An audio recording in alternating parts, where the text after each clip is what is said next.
And I don't necessarily want to be ageless in that I want to look young. I just want to look good for myself. I'm happy to have some lines and some wrinkles. I think, I'm 40 next year. It's unrealistic for me to not have that. But I just want to look the most well-rested, and I'm not well-rested. I need to fake looking well-rested, but I want to look the most well-rested and the best that I can at whatever age I am. I don't want to look like I looked when I was 20, but I just want to look really good and healthy, even if that means pretending that I'm healthy. When were you aware that your beauty and your aesthetics inspires other people, not just your expertise? I don't know. I mean, I never was into beauty growing up, strangely. I wasn't into women's magazines or anything like that. I was quite a tomboy because I idolized my brother. And then I got into makeup in my late teens and sort of fell into this industry, strangely. I'd studied interior design, so it was never about me. It was all about pretty things, but like pretty homes. And I don't know, that's such an interesting question. I don't even know if that's what people follow me for and like me for, but I appreciate the compliment. But I've never thought of it like that.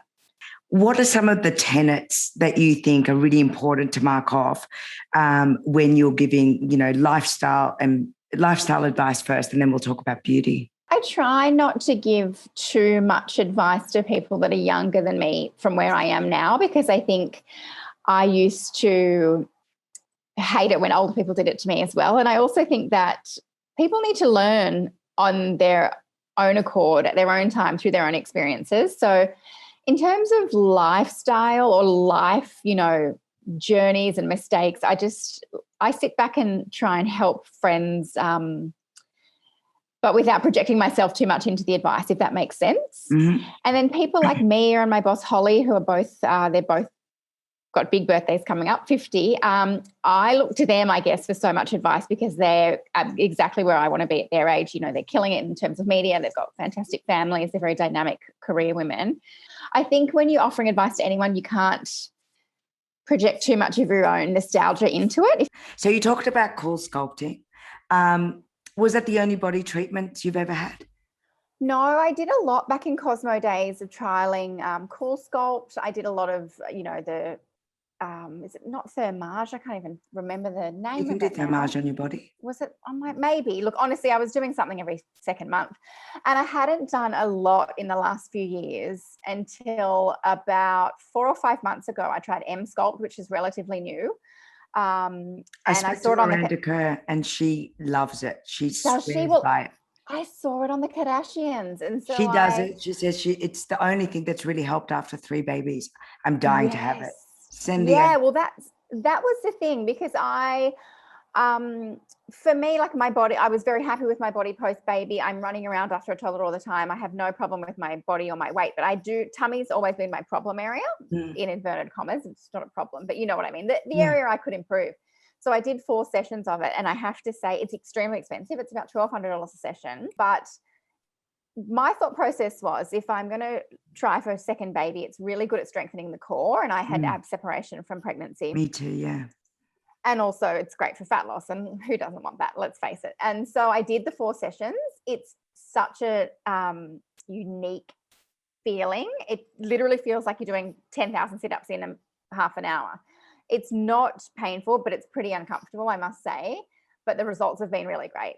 And what do you think makes you look the best? Like, what's the best bang for your buck treatment on your face? We've talked about your body. On your face, what do you think is the one that you go? Look, I will say baby Botox, because I don't have any Botox in my face at the moment. And I have a toddler who doesn't sleep. I feel about 100. And right now, recording, we're in lockdown, so I did have to cancel. I haven't had Botox for about a year, and I had to cancel my appointment, and I'm absolutely devastated. And what about supplements? Are you taking anything for, your skin, for your beauty, for your sex drive? What are you doing? Up until recently, I dabbled, because as you know, you and I get sent lots of different things. Like, oh, that sounds good. And I take it for a few days or a few weeks. And then I'm quite lazy when it comes to beauty, I must say. And that's why I'm always looking for something that works with minimal effort. And then about 4 months ago, I was like, right, I'm doing this. And so I started taking collagen twice a day. And probably at the 2-month mark, I was like, okay, this is working. I like to keep my nails short and natural, and my nails were growing so quickly. And I was like, oh, it's the collagen. And my nails are strong and thick. My hair's growing fast. There's an overall radiance to my skin. So the brand I've been taking is Vitaglow. Oh, yeah, everyone really loves that. Impressed. Yeah, I love it. I think Anna, who is the founder, is a really inspirational businesswoman, and I really like the way she runs her business. And so I think that's also important if you're going to support a brand like that. And yeah, it's made a massive difference. So I'll keep taking collagen now. Also, because it's easy, I just put it in my water. Yep. I find capsules and stuff too tricky. Are you skincare or makeup? Which is your favorite? I'd have to say skincare now. Had you asked me 5-10 years ago, it was definitely makeup. But I think my lifestyle's changed now. My needs have changed. I'm trying to reverse a lot of the damage I did back then when I sunbaked and all that sort of stuff.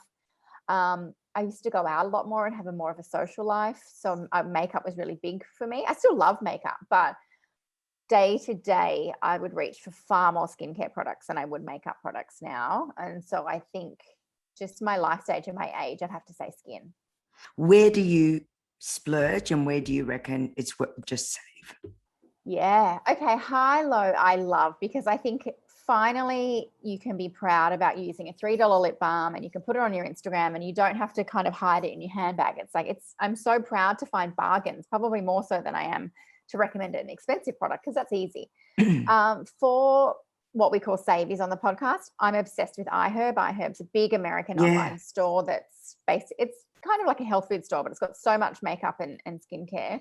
I do an order probably once a month, and I just buy random things.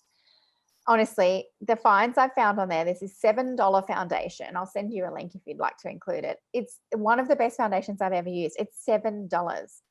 So I go on there, and I also love going to Chemist Warehouse and Priceline. I just love looking around a pharmacy. Me too. I don't know. Even when I travel overseas, it's the first place I go is the pharmacy, no matter where I am.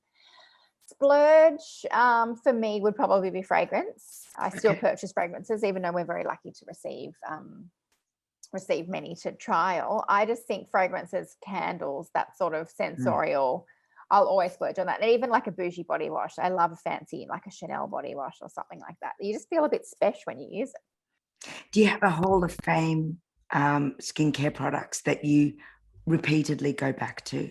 Yep, my favorite retinol product. It's by a brand called Beauty Pacific. Not many people know about. I think I use their primer. I love that primer. Have there you tried the oil primer? Yeah, it's beautiful. The one in the blue bottle. Yeah, it's gorgeous. So it's called Super Booster 3, but there's two types. You need the clinical one that's got the blue and red packaging. You can buy just the regular one with the blue packaging off Adore Beauty. That's not it. You need the clinical one.